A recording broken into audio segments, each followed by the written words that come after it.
বন্ধুরা, আমি চন্দনা আবার চলে এসেছি গাছের কথা নিয়ে। তো আজকে আমি তোমাদেরকে দেখাবো একটা গাছ যেটা প্রায় এখন লুপ্ত।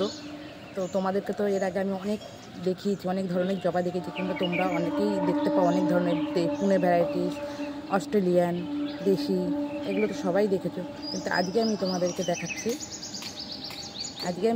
দেখাচ্ছি একটা জবা যেটা এখন দেখাই যায় না, কিন্তু আমি একটা ডাল নিয়ে এসে সংগ্রহ করে আমি ছাদ বাগানে লাগিয়েছি। তো আজকে সেই গাছটাই আমি তোমাদেরকে দেখাচ্ছি। দেখো, এটা হচ্ছে গিয়ে লঙ্কা জবা।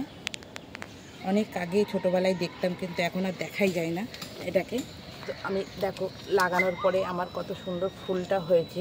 তো এটাই আজকে আমার খুবই ভালো লাগছে। তোমাদের কেমন লাগছে বন্ধুরা? তোমাদের কেমন লাগছে একটু শেয়ার করে দিও, একটু কমেন্টে জানিও। তাহলে আমি আবার নতুন ভিডিও নিয়ে চলে আসবো।